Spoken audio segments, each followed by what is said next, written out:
Assalamualaikum warahmatullahi wabarakatuh. Berjumpa lagi bersama saya Wahyu, tentunya di Dua Kehidupan. Apa kabar teman-teman? Semoga teman-teman dalam keadaan baik-baik saja ya. Dimudahkan segala urusannya dan juga dilancarkan rizkinya. Pada kesempatan kali ini saya akan membacakan kisah tentang ketukan pintu pada malam hari. Bagaimana kisahnya? Kita simak sampai habis.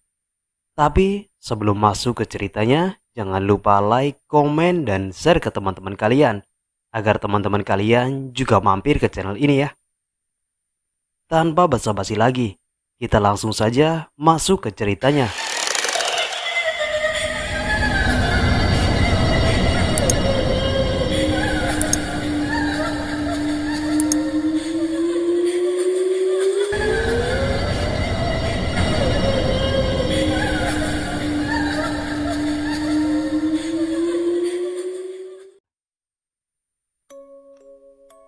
Kejadian ini sudah cukup lama, yaitu 4 tahun yang lalu. Ada seorang nenek yang hidup sebatang kara. Dia mencari makan dengan cara menjadi tukang sapu halaman di tetangga sekitar. Banyak orang yang bilang dia adalah orang gila, yang terkadang suka teriak-teriak sendiri, tapi juga seperti orang waras. Diajak bicara itu normal seperti orang lain. Tapi nenek Mursiah ini tidak menghiraukan kata orang. Dia terus menjalani aktivitasnya jadi tukang sapu halaman. Setiap habis subuh, dia sudah keliling dari satu rumah ke rumah yang lain. Setelah itu, nenek Mursiah mengambil upahnya. Ya, namanya juga manusia, pastinya tidak selalu sama. Ada salah seorang penjual nasi uduk, dia berbaik hati memberi makan setiap paginya karena kasihan melihat nenek Mursiah. Sebut saja nama penjual nasi itu Minah dan Karyo. Hingga suatu hari nenek Mursiah jatuh sakit, jadi dia tidak menyapu halaman lagi. Penjual nasi uduk itu pun heran dan bertanya-tanya dalam hati. Ini tumben, nenek sudah 2 hari enggak kelihatan. Apa mungkin dia lagi sibuk ya? Akhirnya setelah 3 hari nenek Mursiah enggak kelihatan juga. Penjual nasi itu bilang kepada suaminya, "Pak, ini sudah 3 hari nenek Mursiah enggak kelihatan. Coba samperin ke rumahnya pak, takut terjadi apa-apa." "Iya mah, aku lihat ke rumahnya dulu ya." Setelah itu Pak Karyo mendatangi rumah nenek Mursiah. Mengetuk pintunya tapi tidak ada jawaban. Kemudian Pak Karyo menerobos masuk ke dalam rumah sambil teriak-teriak memanggil nenek Mursiah, tapi tetap tidak ada jawaban juga. Pak Karyo pun mengecek seluruh rumahnya, dan betapa terkejutnya Pak Karyo setelah melihat nenek Mursiah sudah terbaring pingsan di kamar mandi. Lalu Pak Karyo bergegas menggendong nenek Mursiah ke kamarnya. Pak Karyo pun mencoba membangunkan nenek Mursiah. Akhirnya nenek Mursiah tersadar dan mengeluh sakit pada pinggangnya. Setelah Pak Karyo mengeceknya, dia sangat terkejut karena tulang punggungnya bergeser. "Astagfirullah nek, apa yang terjadi sampai seperti ini nek?" Pak Karyo bertanya sambil meneteskan air mata. "Kemarin nenek jatuh nak, teriak-teriak minta tolong tapi tidak ada yang mendengarnya. Sampai-sampai nenek pingsan." "Ya ampun nek, ayo kita ke tukang urut nek," ucap Pak Karyo. "Gak usah nak, nenek gak punya uang buat berobat," jawab nenek Mursiah. "Masalah biaya nanti saya yang urus nek, yang penting nenek sembuh," ucap Pak Karyo. "Tidak usah nak, nanti juga nenek sembuh sendiri. Lebih baik kamu pulang, istri kamu nungguin di rumah," ucap nenek Mursiah. "Ya sudah nek, saya pulang dulu ya. Saya mau ngabarin Minah tentang kejadian ini. Nenek yang sabar ya," ucap Pak Karyo lalu pergi meninggalkan nenek Mursiah. Setelah itu Pak Karyo bergegas pulang ke rumah dan mengabarin istrinya tentang keadaan nenek Mursiah. Setelah Pak Karyo menceritakan semuanya, Bu Mina tiba-tiba terkulai lemas dengan meneteskan air mata. Ya Allah, kenapa engkau memberi cobaan yang begitu berat kepada nenek Mursiah? Keluh Bu Minah dalam hati. Akhirnya Bu Minah minta izin kepada suaminya untuk merawat nenek Mursiah. Pak Karyo sambil tersenyum sambil berucap, "Silahkan." Dan singkat cerita, setelah sholat subuh Bu Minah menyiapkan makanan lalu pergi ke rumah nenek Mursiah. Dengan tergesa-gesa Bu Minah mengetok pintu rumahnya. "Assalamualaikum, Nek." Dengan suara pelan nenek menjawab. "Waalaikumsalam. Siapa di luar?" "Ini saya, Nek, Minah." "Masuk aja, Nak. Pintunya tidak dikunci." Lalu Bu Minah pun masuk ke dalam rumah dan menghampiri nenek Mursiah. "Nek, sarapan dulu ya. Saya bawakan nasi uduk buat nenek," ucap Minah. "Tidak usah repot-repot, Nak. Mending kamu jualan saja." "Enggak kok, Nek. Jualannya libur dulu. Izinkan saya merawat nenek sampai sembuh ya," ucap Bu Minah berlinang air mata. Nenek Mursiah pun begitu senang karena masih ada yang peduli padanya. Sembari mereka sarapan, nenek Mursiah tiba-tiba bercerita tentang masa lalunya yang pahit. Ternyata nenek Mursiah itu tidak gila. Beliau seperti ini karena beliau merasa bersalah kepada anaknya. Beliau dulu mempunyai 2 orang anak, dan yang menjadi tulang punggung keluarganya adalah anak yang pertama. Semakin lama kebutuhan mereka semakin banyak, sehingga anak yang pertama memutuskan untuk bekerja jadi TKW agar mendapatkan uang yang banyak. Setiap bulannya dia selalu mengirimkan uang ke kampung untuk nenek Mursiah dan untuk biasa sekolah adiknya lah. Setelah adiknya menginjak kelas 4 SD, anak yang pertama sudah tidak mengirimkan uang lagi. Bahkan dia tidak ada kabar sampai berbulan-bulan. Sampai suatu ketika adiknya jatuh sakit. Berhari-hari kondisinya semakin memburuk. Akhirnya nenek Mursiah membawanya ke puskesmas. Kata dokter, dia suruh dibawa ke rumah sakit untuk dioperasi. Mendengar itu nenek Mursiah menangis dan tidak tahu harus berbuat apa, karena beliau tidak punya uang untuk cukup untuk berobat atau operasi anaknya. Lalu mereka pun pulang ke rumah. Anaknya yang melihat nenek Mursiah seperti orang kebingungan lalu berkata, "Ibu jangan khawatir, aku gak apa-apa, Bu. Nanti juga aku bakal sembuh," ucap anaknya untuk menenangkan nenek Mursiah.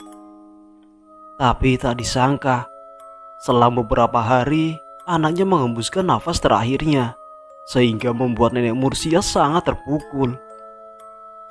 Nenek menangis dan berteriak histeris. Tidak bisa menerima dengan apa yang sudah terjadi, menyalahkan dirinya sendiri dan kehidupan yang menimpanya. Kecewa, marah, dan benci menyelimuti perasaan nenek Mursiah yang tidak bisa menjaga anak-anaknya. Singkat cerita, beberapa minggu setelah kematian anaknya, nenek Mursiah selalu murung, dan juga terkadang nenek Mursiah merasakan anaknya masih hidup. Nenek selalu memanggil-manggil nama anaknya. "Nak, kamu di mana, Nak? Ibu kangen, Nak. Kenapa kamu gak pulang-pulang?" ucap nenek Mursiah dengan penuh haru. Tiba-tiba pintu rumah terbuka dengan sendirinya, dibarengi dengan semilir angin yang begitu sejuk. Dari gelapnya malam, muncullah anak dari nenek Mursiah yang sudah meninggal. "Bu, aku di sini. Aku pulang." "Oh, anakku, kamu sudah pulang, Nak. Ibu percaya kalau kamu pasti akan pulang." Nenek Mursiah lalu menghampiri dan memeluknya, kemudian membuat makanan kesukaan anaknya itu. Hal yang seperti ini sudah terjadi berhari-hari, dan tepat di hari yang ke-7, setelah makanan sudah siap, anaknya meminta izin untuk ke warung untuk membeli sesuatu. Nenek Mursiah pun mengiyakan. Lalu selang beberapa lama anaknya tak kunjung kembali. Kemudian ada yang mengetuk pintu rumah Nenek Mursia. Nenek Mursia mengira itu anaknya yang sudah kembali dari warung. Tapi ternyata itu adalah Pak Ustadz dan rombongan warga. "Assalamualaikum," ucap Pak Ustadz. "Waalaikumsalam," jawab Nenek Mursia. "Silakan masuk." "Ada apa Pak Ustadz dan warga malam-malam kemari?" tanya Nenek Mursia. Dengan tersenyum, Pak Ustadz menjawab, "Begini Nek, saya mendengar laporan dari warga dan sebelumnya saya mohon minta maaf ya jika perkataan saya membuat sakit hati Nenek Mursia." "Iya Pak, sebenarnya ini ada apa ya?" tanya Nenek Mursia penasaran. "Sebenarnya Nenek kalau tengah malam itu seperti orang ngobrol. Kalau boleh tahu Nenek bicara dengan siapa?" tanya Pak Ustadz. "Dengan anakku Pak Ustadz, Aisyah," jawab Nenek Mursia dengan tersenyum.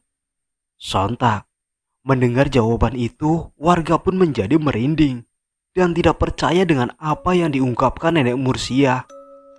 Tapi tidak dengan Pak Ustadz, karena Pak Ustadz sudah tahu apa yang sebenarnya terjadi. Lalu Pak Ustadz pun berkata, "Istighfar Nek, Aisyah itu sudah meninggal 1 minggu yang lalu," ucap Pak Ustadz menyadarkan Nenek Mursia. "Bohong, kalian pasti bohong," jawab Nenek Mursia yang begitu marah. "Yang dikatakan Pak Ustadz itu benar Nek, Aisyah sudah meninggal," ucap salah satu warga. "Tidak, anakku masih hidup. Aisyah masih di sini bersamaku. Tadi Aisyah keluar sebentar untuk membeli sesuatu. Nanti dia bakal datang lagi," ucapnya dengan raut muka yang sangat marah. Tiba-tiba angin berhembus kencang masuk ke dalam rumah, sehingga membuat warga yang di dalam rumah tersebut semakin merinding. "Lihatlah yang di kamar itu siapa Nek?" ucap Pak Ustadz. "Aisyah, Aisyah anakku, kamu sudah pulang Nak?"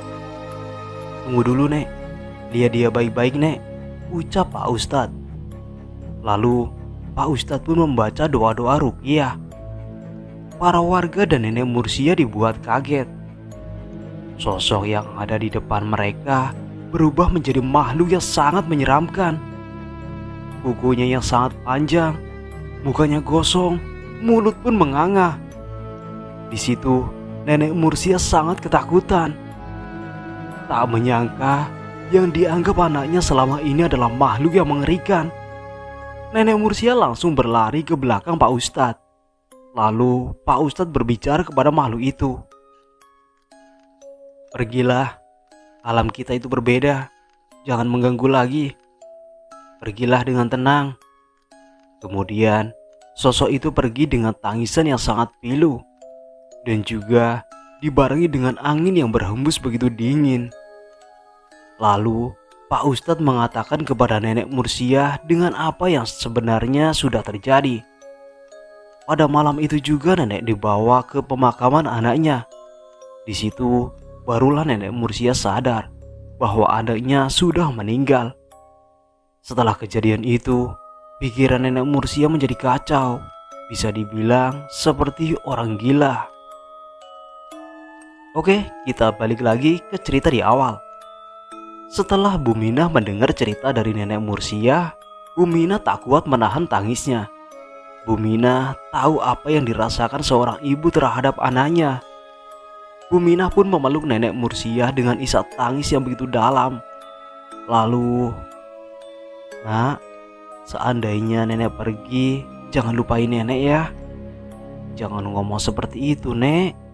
Nenek harus kuat. Di sini ada Minah yang akan merawat nenek. Nenek sudah Minah anggap orang tua Minah sendiri, Nek. Makasih banyak, Nak. Kamu memang orang yang sangat baik. Berbeda dengan orang-orang di luar sana. Nenek mau tiduran dulu ya, Nak." "Ya sudah, Nek. Nenek istirahatlah dulu. Kalau begitu, Minah pulang dulu ya, Nek. Nanti sore Minah datang lagi." Lalu Minah pun pergi meninggalkan nenek Mursia. Setelah sampai di rumah, Bu Minah bercerita semua dengan suaminya. Dan akhirnya mereka berdua memutuskan untuk membawa nenek Mursia ke rumah Minah dan Karyo. Singkat cerita, Bu Minah lalu datang lagi ke rumah nenek Mursia. Setelah masuk ke dalam rumah, Minah memanggil-manggil nenek Mursia, tapi nenek diam saja. Setelah dicek, betapa terkejutnya Bu Minah dengan apa yang sudah terjadi. Nenek Mursia sudah tidak bernafas. Nenek telah meninggal. Sontak, Bu Minah pun lalu berteriak histeris sambil menangis sesenggukan, sehingga membuat para warga berdatangan. Singkat cerita, setelah jenazah nenek Mursia dimakamkan dan baru saja Bu Minah berjalan beberapa langkah, Bu Minah dikejutkan lagi dengan suara nenek Mursia dari makamnya. "Terima kasih, Nak." Lalu Bu Minah membalikkan badan, tersenyum dan menganggukkan kepalanya sambil menatap makam nenek Mursia. Dan malam pun telah tiba. Bu Minah mengadakan tahlilan untuk mendoakan nenek Mursia sekaligus anaknya. Ada beberapa warga yang datang ke acara tersebut, termasuk Pak Ustadz juga. Tiba-tiba, setelah selesai membacakan tahlil, mereka semua termasuk Bu Minah dan Pak Karyo ditemui nenek Mursia dan anaknya sedang berdiri di samping pohon pisang. Mereka berdua tersenyum bahagia, lalu kemudian berubah menjadi asap tipis dan menghilang.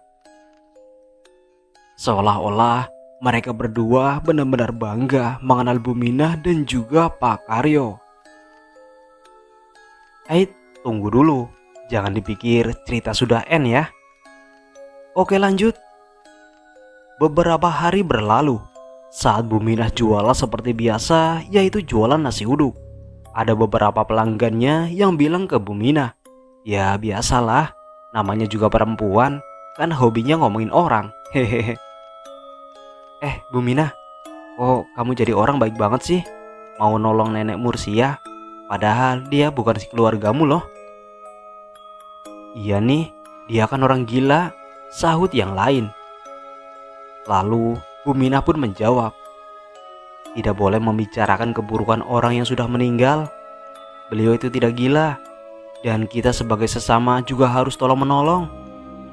Tapi nggak begitu juga kali Bu, sampai mau membiayain pemakamannya, ngurus semuanya. Emang Bu Minah punya banyak duit? Buat makan sendiri aja masih kurang," ucap mereka. Bu Minah dengan rendah hatinya hanya tersenyum. Setelah itu mereka pun pergi.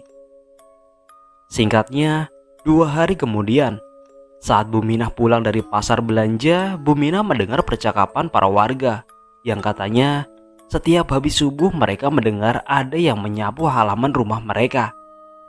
Selepas itu ada suara ketukan pintu dan suara seseorang dengan nada berat, "Mana upahnya?" Tapi mereka tidak berani membuka pintu, apalagi mengintipnya. Mereka berpikir itu adalah nenek Mursia. Mendengar gosip itu, Bu Minah sangat marah, lalu menghampiri mereka. Kalian jangan menyebar fitnah. Nenek Mursia sudah tenang di alam sana. Jangan menambah-nambah keburukan nenek Mursia dengan menyebar berita palsu," ucap Bu Minah sambil berlalu pergi. Sesampainya di rumah, akhirnya Bu Minah bercerita kepada suaminya. Ternyata suaminya pun sudah tahu tentang kabar ini. Semakin hari teror nenek Mursia menjadi-jadi. Kata para warga, ada juga yang melihat dengan jelas kalau nenek Mursia sedang menyapu halamannya. Wajahnya begitu pucat. Bahkan ada juga yang mendapati nenek Mursia sedang berada di dapur rumah warga.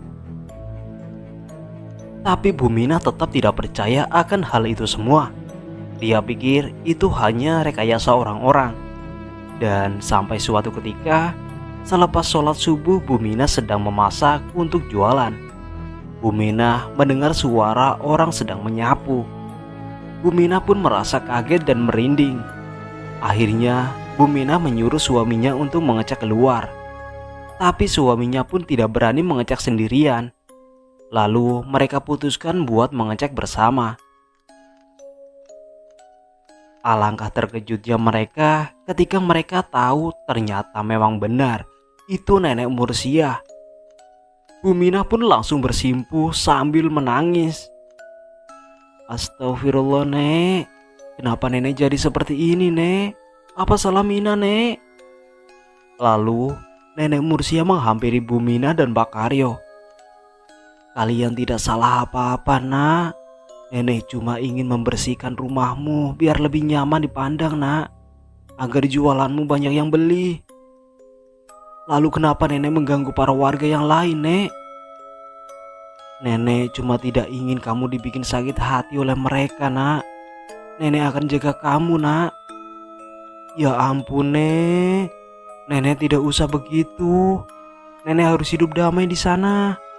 Tolong nek, sudahi terormu itu kepada warga. Kasihan mereka. Pergilah dengan tenang nek. Baiklah kalau begitu nak. Jaga dirimu baik-baik. Akhirnya nenek pun pergi. Setelah itu sudah tidak ada lagi teror. Dan para warga yang suka menjelek-jelekan nenek Mursiah pun datang menemui Bu Minah untuk meminta maaf. Setelah beberapa bulan berlalu, anak nenek Mursiah yang bekerja jadi TKW pulang ke kampung halaman. Dia masuk ke rumah, memanggil-manggil nenek Mursiah, tapi tidak ada siapa-siapa. Bu Minah yang mengetahui hal itu lalu mendekati anak tersebut. Maaf, adek ini siapa ya? Tanya Bu Minah. Saya anaknya yang punya rumah ini. Saya sudah lama bekerja di luar kota. Jawabnya. Kamu Aminah ya? Anak almarhumah nenek Mursiah? Iya, betul Bu. Almarhumah? Maksud ibu apa ya? Ayo ikut ibu ke rumah nak. Kita bicarakan di rumah saja. Singkat cerita, akhirnya Bu Minah menjelaskan semua tentang apa yang sudah terjadi. Aminah tak bisa berbuat apa-apa, hanya bisa menangis dan menyesal. Bu Minah lalu memeluk Aminah dan berkata, "Tenang nak, di sini ada ibu. Aku akan merawatmu. Anggaplah aku sebagai ibumu sendiri," ucap Bu Minah.